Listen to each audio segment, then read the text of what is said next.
성탄절이죠. 근데 많은 분들이 유감스럽게도 성탄절의 의미들을 종종 놓치곤 합니다. 그래서 이 성탄절의 의미들이 퇴색되기도 하고 오히려 상업화되기도 하고 또 이것이 우리에게는 우리 주님을 더 깊이 생각하고 은혜에 감사하는 시즌이 되기보다는 쾌락과 향락의 시간으로 오용되고 그렇게 되기도 합니다.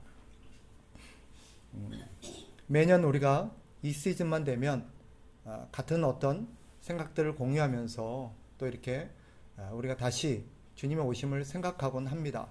그럼에도 이 시즌만 되면 이상하게 들떠요. 이상하게 흥분합니다.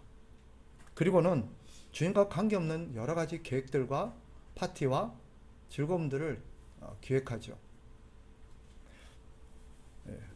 작년과 올해 저는 동일한 생각 한 가지를 합니다. 이 코로나가 우리의 흥분된 마음을 강압적으로 진정을 시켜요. 서로 모여서 계획했던 이런 파티와 여러 가지 계획들을 차단시켜 버립니다. 물리적으로 막아버렸어요. 그럼에도 틈새 시장을 노리면서 다른 계획들을 하는 분들이 있지요. 근데 생각해 봐야 돼요. 이런 환경들을 통해서 하나님 우리에게 생각하는 시간들을 갖게 하는 게 아닌가. 도대체 성탄절이 뭐 하는 날인가. 오늘 우리가 읽은 두 본문은 하나님의 아들이신 예수 그리스도께서 육신으로 이 땅에 오신 사건의 기록을 담고 있습니다.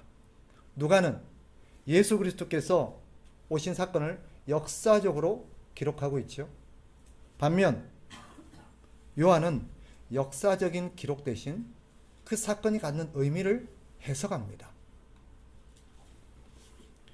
우리가 읽었던 요한은 1장 9절부터 11절까지 우리 주님이 이 땅에 오셨는데 그 주님의 오심을 아무도 영접하지 않았다라고 해석을 합니다. 여러분에게 또 제 스스로에게 이런 질문을 던지고 싶습니다. 본인 스스로에게 한번 질문을 던져보세요. 나는 예수님을 영접하였는가? 나는 오신 주님을 진정 영접하였는가? 예수님은 성육신하신 하나님이십니다. 성부 하나님과 동일한 본질이시며 동등한 하나님이십니다. 말씀으로 이 세상을 창조하신 분이 바로 예수 그리스도예요. 그분이 육신으로 오신 것입니다. 종종 이런 표현을 쓰죠. 육신을 입고 오셨다. 이 표현이 우리에게 종종 오해를 불러일으킵니다. 표현이 좀 거칩니다마는 껍질만 사람이란 말인가? 그런 뜻이 아니에요. 우리 주님이 육신을 입으셨다는 표현은 어떤 면에서 오해의 소지가 있어요. 더 정확한 표현은 육신이 되어 오셨다. 육신으로 오셨다라는 표현이 더 적절합니다. 왜냐하면 육신으로 오셨다는 것은 우리와 똑같은 사람이 되셨다라는 뜻입니다. 그런데 성경에서 사용하는 이 여기서 오늘 표현하고 있는 육신을 입으셨다, 육신으로 오셨다는 것은 단순히 우리와 똑같은 인간이 되셨다라는 의미만은 아닙니다. 거기에는 어떤 의미까지 담겨 있냐면 육체를 가진 인간이 짊어져야 하는 모든 삶의 문제까지 다 짊어지셨다는 거예요. 예를 들면 이런 것입니다. 우리와 똑같이 약해지셨고 또 모든 인간이 갖고 있는 어떤 배고픔, 또 피곤함, 또 병듦, 늙음, 죽음, 정신적으로는 여러 가지 근심, 걱정, 염려, 슬픔, 상실감, 이 모든 것들을 우리 주님 역시 같이 짊어지셨다는 거예요. 우리가 똑같이 되셨다는 뜻입니다. 이게 육신을 입으셨다는 뜻이에요. 우리는 질문을 던져봐야 돼요. 우리 주님이 우리와 똑같은 사람이 되셔서 이 땅에 오신 이유가 뭔가? 성경은 그 이유를 이렇게 설명해요. 우리를 불쌍히 여기셨대요. 그리고 우리를 구원하기 원하셨다라고 말합니다. 그래서 우리는 것처럼 되었대요. 왜 굳이 우리처럼 되셔야 합니까? 우리처럼 되어야 우리를 대신해서 희생하실 수가 있습니다. 또 우리처럼 되셔야 우리를 이해하시고 우리에게 또 공감하시고 우리를 도우실 수 있음을 안 까닭이십니다. 우리 주님께서 그렇게까지 해서 우리에게 주고 싶었던 게 뭘까요? 우리에게 무엇을 이루어주고 싶었을까요? 성경은 그것을 두 글자로 표현해요. 영생이라고. 우리 주님께서 모든 것을 버리시고 우리와 똑같이 인간이 되셨던 그 이유, 그럼으로써 우리를 대신해서 그 모든 삶의 짐을 대신 지시고 죽으셨던 이유는 우리에게 영생을 선물로 주기 위함이었다라고 말합니다. 영생이 무엇입니까? 단지 죽지 않고 영원히 사는 게 아닙니다.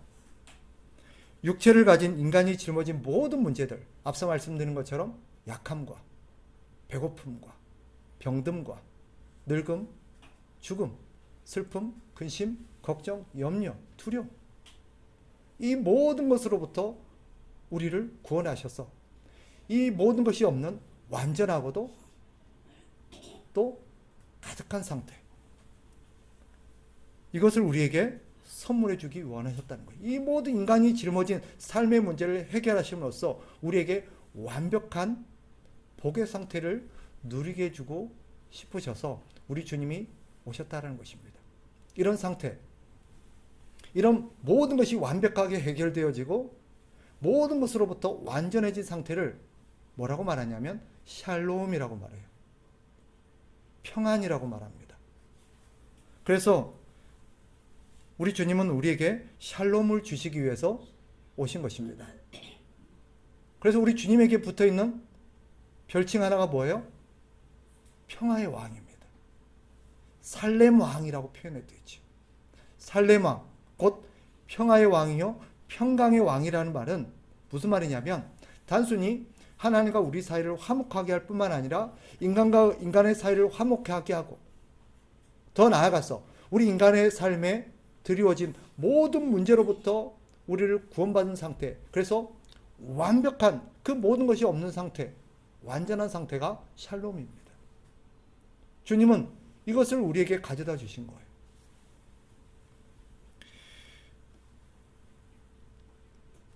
왜 이것을 우리에게 공짜로 주셨을까요?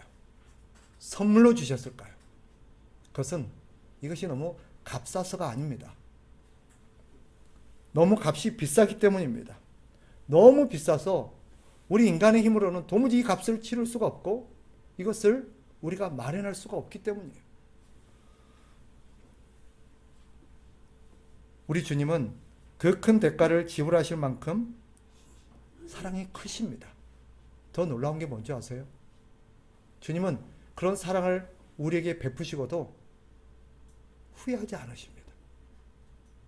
때때로 우리는 주님을 실망시키잖아요. 그 주님의 사랑을 이해하지 못하잖아요. 깨닫지 못하잖아요. 심지어는 주님께 그럼에도 불구하고 불평하고 원망하잖아요. 그런데 우리 주님은 우리에게 그런 사랑과 우리를 위해서 그렇게 희생하신 것을 후회하지 않으세요. 내가 괜히 그랬다. 내가 괜히 그랬다. 내가 저런 걸 위해서 내가 희생했다니. 가끔 그런 오해를 불러일으키는 표현들이 있죠. 우리 주님이 후회하셨다. 근심하셨다. 이것은 실제로 주님께서 우리를 선택하시고 구원하신 것을 괜히 했다고 후회하셨다는 표현이 아니에요. 이것은 우리 주님이 얼마나 그것으로 인해서 진노하시고 화가 나셨는지를 우리 주님의 사랑에 대해서 우리가 이해하지 못한 것에 대한 우리 주님의 진노에 대한 우리 인간적인 표현입니다. 우리 인간이 이해할 수 있도록 우리가 너무 화가 나면 우리가 자녀들에게 사랑하고 우리 자녀들에게 뭔가 사랑을 베풀잖아요. 희생을 하잖아요. 우리 자녀들을 위해서 아낌없이 나누잖아요. 그런데 우리 자녀들이 그런 부모의 사랑과 헌신과 희생을 모르고 부모에게 오히려 상처를 주기도 하고 부모에게 실망을 주기도 하고 심지어는 부모에게 대들기도 해요. 그럴 때 부모가 너무 화가 나면 무슨 말을 해요? 아니, 내가 저거 괜히 낳았다. 내가 저거 괜히 낳았다.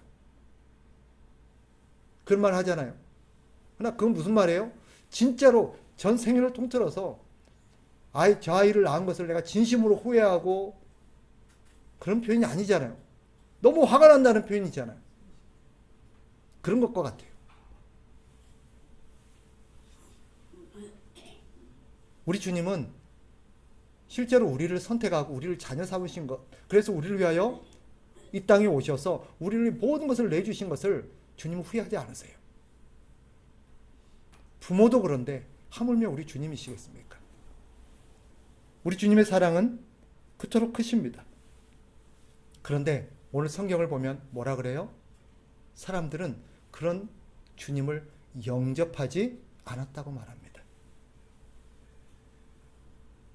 예수님이 태어나신 여관, 우리 주님이 오늘 누가복음에 보면 계실 곳이 없었대요. 있을 곳이 없었대요. 예수님이 태어나신 여관은 바로 이 세상을 상징적으로 보여주는 공간이 아닐까 하는 생각이 듭니다. 물론 누가복음 2장의 초점은 그것을 말하려는 건 아니에요. 우리 주님이 우리를 위해서 낮아지시고 한없이 희생하셨음을 우리에게 보여주려는 의도입니다. 그런데 요한복음과 연장해서 생각을 해보니까 사실 그날 주님을 영접하지 못하고 주님을 맞아들이지 못했던 그 여관은 어쩌면 이 세상을 보여주는 상징적인 어떤 장소가 아닐까, 공간이 아닐까 하는 그런 생각을 지어버릴 수가 없습니다. 아무도 예수님을 영접하지 않은 것입니다. 아무도 예수님을 자기 집으로 모셔드리지 않았어요. 문 밖에 두었습니다. 모두가 자기들만의 시간과 삶에 바빴습니다. 마치 지금처럼 우리 주님이 우리를 위해서 오셨는데 다들 오신 주님에게는 관심이 없고 자기들에게 일에 바빠요. 자기들끼리 만나고 자기들끼리 어떤 시간들을 계획하고 자기들만의 어떤 즐거움을 갖습니다.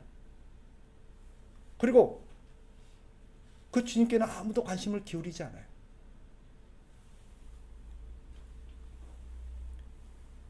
영접한다는 게 무엇입니까? 영접한다는 것은 믿는다는 뜻입니다. 믿는다는 것은 단순한 동의와 끄덕거림이 아니에요.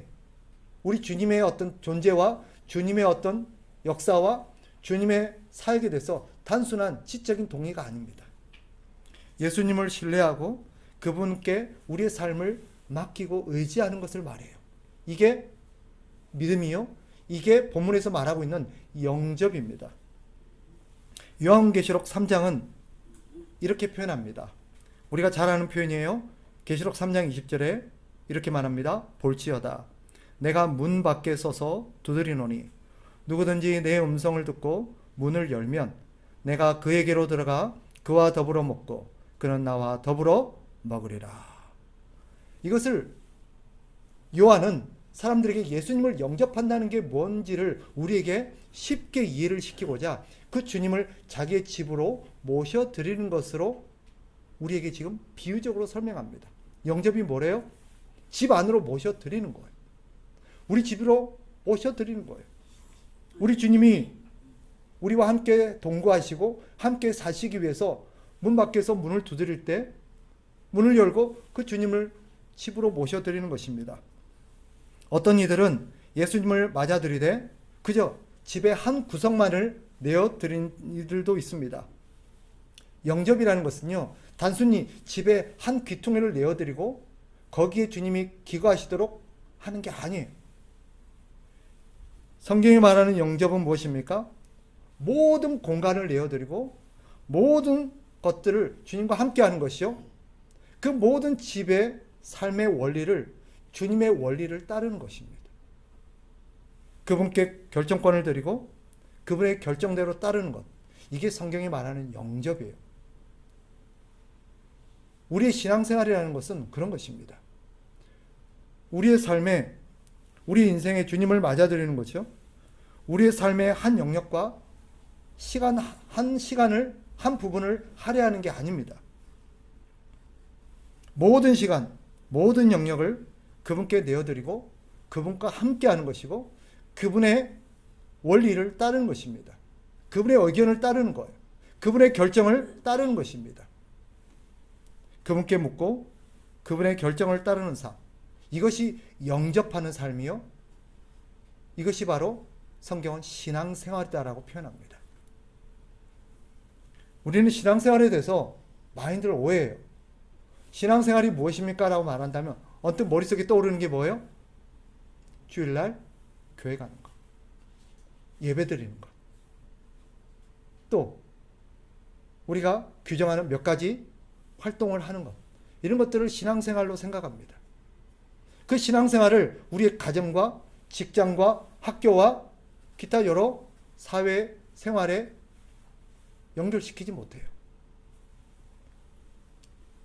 성경은 우리에게 가르치죠. 신앙생활이라는 것은 단순히 특정한 시간에, 특정한 공간에서 특정한 활동을 하는 게 아닙니다. 그 이상이에요. 모든 시간, 모든 곳에서 모든 것을 주님과 함께 하는 것입니다. 다시요. 신앙생활이란 무엇이라고요? 모든 시간, 모든 곳에서 모든 것을 함께하는 삶. 이게 신앙생활이에요. 이것이 주님이 원하시는 신앙생활입니다. 그런데 지금 우리의 모습을 보세요. 지금 우리뿐만 아니라 곳곳에서는 이런 신앙생활 가운데 주님과의 갈등을 빚고 있는 사람들이 굉장히 많습니다.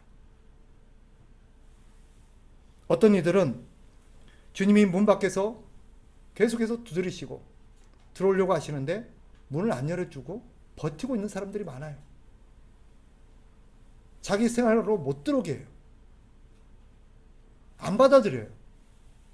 어떤 이들은 문은 열어드렸는데 주님께 문은 열어드렸는데 집에 한 귀퉁이만 내어드린 채 다른 곳은 얼씬도 못하게 하는 사람도 있어요.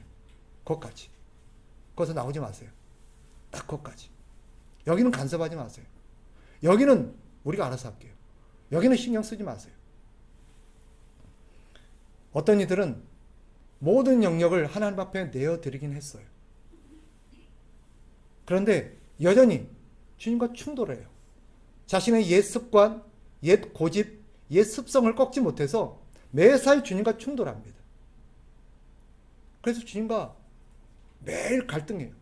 매일 싸워요. 저도 그런 사람들 중에 하나입니다. 주님은 이렇게 하라는데 나는 이렇게 하고 싶어. 우리가 주님을 영접했을 때는 알았어요, 주님. 이제는 주님께 다 내드릴게요. 주님이 결정하세요. 저는 주님께 따를게요. 그렇게 주님께 고백했어요. 다 그러지 않으셨어요? 솔직히 여기 안 그런 분 있어요? 그런데 막상 주님이 이렇게 하자 그러면 그거는 좀 이렇게 하면 안 될까요? 이만큼 좀 하면 안 돼요? 계속 주님과 갈등을 빚어요. 주님은 아마 이렇게 말씀하시겠죠. 너 내 말대로 하겠다며. 이제 나를 따르겠다며. 내 결정에 이제는 순종하겠다며. 또 그랬지 않니? 그랬는데 물론 그랬지요. 근데 현실이 그렇지가 않아요. 우리 주님이 우리 직장의 생리를 몰라서 그래요. 우리 집안 분위기를 몰라서 그래요. 지금 주님이 내가 하는 그런 활동들을 몰라서 그래요. 주님이 지금 내 컨디션이나 내 체력을 몰라서 그래요. 나중에 이렇게 할게요. 계속 주님과 실갱이를 벌려요. 심한 경우 주님과 싸워서 냉전 상태에 있는 사람도 있습니다.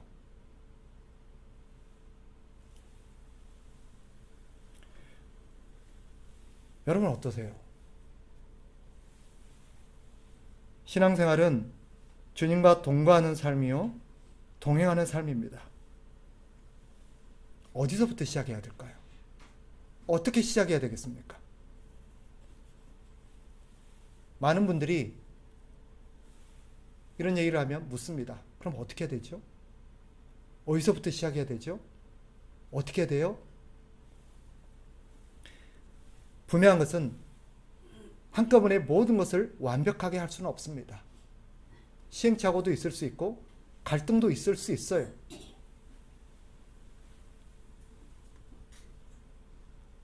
가장 기초적인 것부터 다시 시작합시다. 먼저 주님께 우리 인생의 문을 열어드려야 됩니다. 일단 문부터 여는 게 시작이에요. 문을 연다는 게 뭐라 그랬죠? 주님을 맞아들이는 거예요. 주님, 내 삶의 모든 시간을, 모든 곳에서, 모든 것을 제가 주님과 함께 하겠습니다.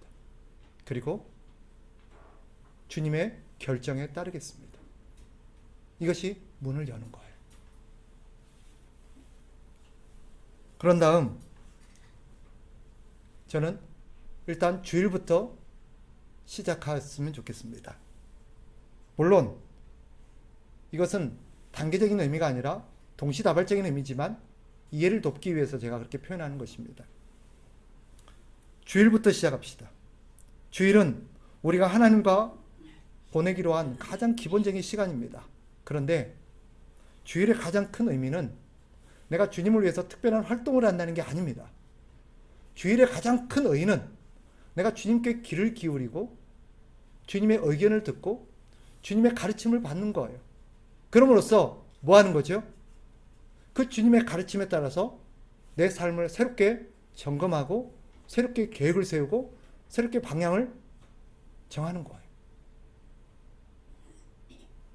한 단적인 예로 주일날 하나님의 말씀을 통하여서 일주일 동안 내가 어떻게 살 건지, 그럼 내가 어디서 어떻게 정리해야 될 건지, 어떤 것을 버리고 어떤 것을 선택하고 어떤 것을 위해서 어떻게 내 시간과 내 물질과 내 인생을 사용할 것인지를 생각하고 결정하는 시간이 주일이에요. 이것이 가장 기본적이라는 거죠. 저는 이것이 확대되어서 매일이 주일 같았으면 좋겠어요. 무슨 말이냐? 매일매일 아침마다 매일매일 여러분들이 주님 앞에 시간을 드리고 말씀과 기도를 통해서 주님 앞에 가까이 나아가고 오늘 하루를 주님의 말씀과 주님의 어떤 가르침을 통해서 새롭게 세팅을 하는 거예요. 그리고 그것을 주님과 의논하고 주님의 결정에 따르는 거죠. 그런 다음 이것을 우리 삶의 전 영역으로 확대시켜 나갔으면 좋겠어요. 우리의 가정으로 주님을 모셔드렸으면 좋겠어요. 우리 가정의 모든 것을 주님과 의논하고 주님과 함께 했으면 좋겠어요. 가장 기본적인 내 생활의 습관, 집에서의 나의 모든 활동, 집에서 하는 나의 모든 어떤 계획들, 나의 재정 지출과 나의 여러 가지 어떤 식생활, 취미생활, 많은 것들을 주님과 함께 점검하고 주님과 함께 공유했으면 좋겠습니다. 그리고 우리 직장생활도, 우리 학교생활도 여러분들이 학교에 등교할 때 우리 주님과 함께 등교하셨으면 좋겠어요. 그리고 학교에서 이루어지는 모든 시간, 모든 활동들을 주님과 함께 했으면 좋겠어요. 이것은 주님이 보시기에 합당하지 않는 활동이요, 합당하지 않는 모습이라고 한다면 고쳐야지요. 바꿔야지요. 직장에도 마찬가지예요. 여러분이 직장에 출근할 때 주님과 함께 출근했으면 좋겠어요. 그리고 그 직장에서 주님과 함께 일을 하고 주님과 함께 생활을 했으면 좋겠어요. 직장에서 그동안은 내 방식대로 했는데 주님이 함께 활동하면서 함께하는 직장생활 속에서 주님이 이건 아니야, 그러면 안 돼 라고 하는 것은 고쳐나가야죠. 남들이 보든 안 보든 그렇게 해야죠. 그리고 여러분이 갖고 계신 계획들, 진학 계획이라든지 취업 계획이라든지 결혼 계획이라든지 이사 계획이라든지 심지어 여러분이 나중에 죽음의 계획까지도 주님과 함께 의논하시면 좋겠어요. 이게 신앙생활이에요. 이게 신앙생활이에요. 다시 물어봅시다. 여러분은 주님을 영접하셨습니까? 이 질문을 바꾸면 이런 거죠. 여러분은 주님께 여러분의 삶을 내어드렸습니까? 여러분의 삶으로 주님을 맞아들이셨습니까? 주님과 내 뜻이 충돌하여 다투거나 갈등을 빚을 수 있습니다. 그게 이상한 게 아니에요. 나만 그런 것도 아니에요. 모두가 그래요. 저도 매일매일 주님과 사이에서 갈등하는 것 같아요. 어느 날은 주님 오늘 좀 쉬고 싶은데 오늘은 출근 안 하고 싶어요. 그냥 오늘은 좀 늦게까지 자고 싶어요. 오늘은 그냥 이것도 좀 하고 싶고 저것도 하고 싶고 그러고 싶어요. 어느 날 주님께서 누군가를 생각하게 하시고 그 사람을 위해서 기도하게 하시고 그 사람에게 전화로 신방하라고 저한테 마음에 감동을 주실 때도 있어요. 근데 때때로는 귀찮을 때도 있어요.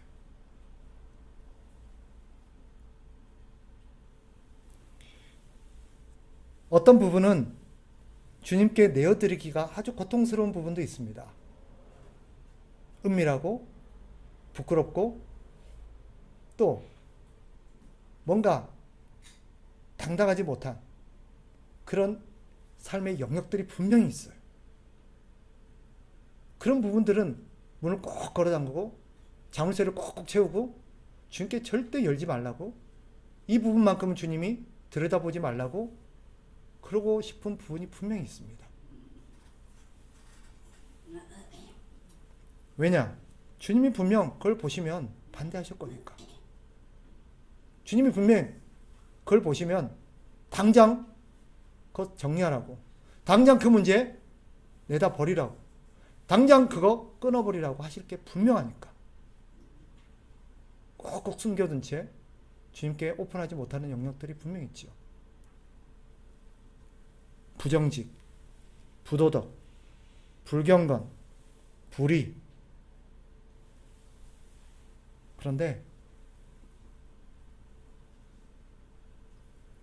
반드시 해야 될 일입니다. 언젠가는 해야 될 일이에요. 왜냐? 주님이 분명히 하게 하십니다. 주님이 모르시지가 않거든요. 그래서 주님께서 우리에게 여러 가지 경로를 통해서, 특별히 예배를 통해서, 말씀을 통해서 우리에게 자꾸 도전하시고 깨우치세요.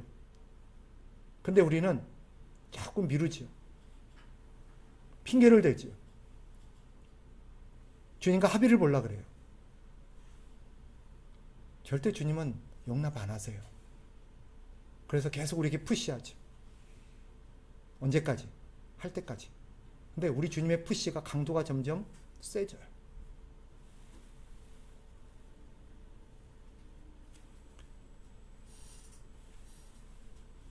그래서 저와 여러분에게 두 가지를 권면합니다. 주님과의 동거 생활, 주님과 동행하는 삶, 이게 신앙생활입니다. 신앙생활에 있어서 우리가 가져야 될 두 가지 태도를 다시 한번 상기했으면 합니다. 첫 번째, 자신 없죠. 잘 안 될 것 같아요. 그래도 일단은 하나님 앞에 맡기십시오. 그리고 그것을 솔직하게 오픈하십시오. 솔직하게 주님 앞에 도와달라고, 그리고 그 부분이 주님 앞에 합당하지 못한 부분이었다는 걸 우리 압니다. 그럴 때 주님께 용서를 구하셔야 돼요. 주님, 죄송합니다. 지금까지 제가 못 버리고 있었어요. 지금까지 제가 해결하지 못하고 있었어요. 지금까지 제가 아까워서, 미련이 남아서, 너무 고통스러워서 해결하지 못했던 겁니다. 죄송해요. 주님이 해주세요.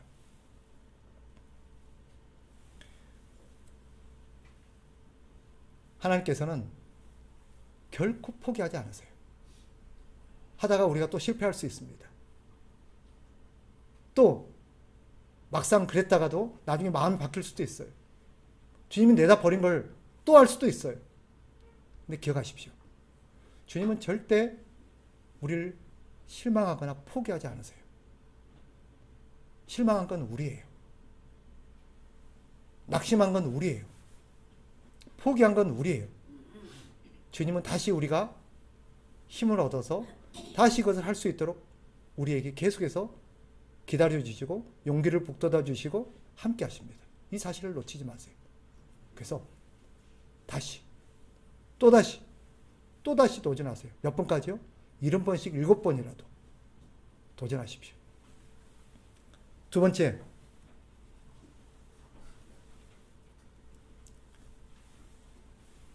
지금은 우리가 이것을 하는 것이 고통스럽고 힘들 수 있어요. 그러나 반드시 나중에 되면 우리는 잘했다라고 기뻐하게 될 것입니다. 그때 하기를 잘했다. 그리고 분명히 우리는 그것으로 인해서 우리가 잃은 것보다 얻은 게 훨씬 많다는 것을 깨닫게 될 겁니다. 그때 그것을 버리기를 잘했다. 그때 그걸 처리해버리기를 잘했다. 저는 그런 게 너무너무 많아요. 진짜로. 그래서 가끔은요, 가슴을 쓸어낼 때가 있습니다. 아, 그때 내가 그거 처리 안 했으면 어쩔 뻔했어. 서늘할 때가 있어요. 아, 주님이 그때 고통스러웠지만 그 문제를 처리하게 하실 때, 아, 처리하길 잘했구나. 만약에 그것이 지금까지 있었더라면 나에게 큰 발목을 잡을 일이었겠구나. 그런 경우가 한두 번이 아닙니다. 아마 여러분도 그런 경험이 있을 거예요.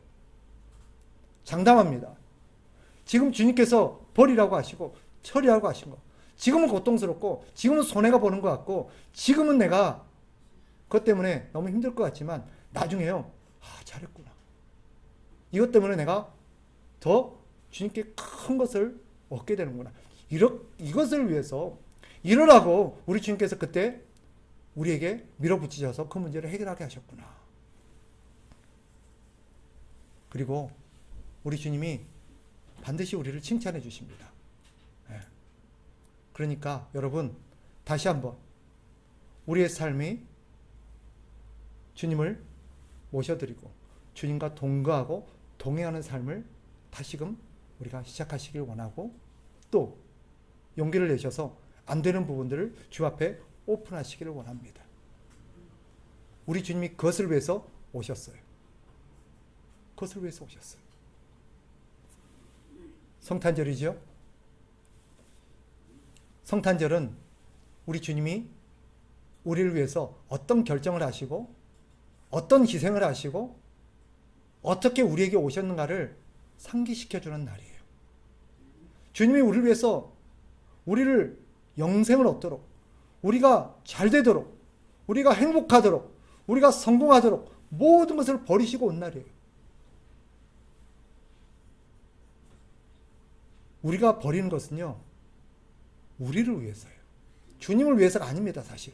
우리는 주님을 위해서, 주님, 내가 주를 위해서 이것을 내려놓습니다. 이걸 버립니다. 라고 말은 하는데, 실제로 지나고 보면요, 그 주님께 도움이 하나도 안 돼요.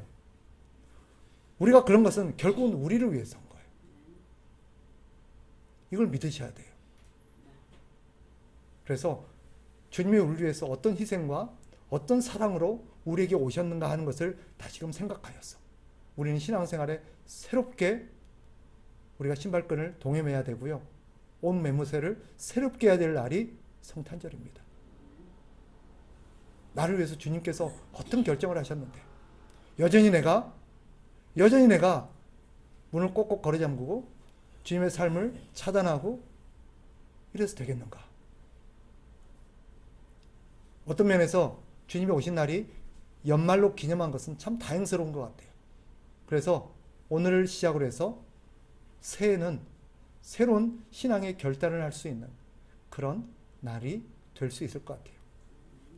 오늘 이후로 우리가 새롭게 신앙을 생각하고 우리의 마음을 가꾸는 그런 기회가 되었으면 좋겠습니다. 기도하겠습니다.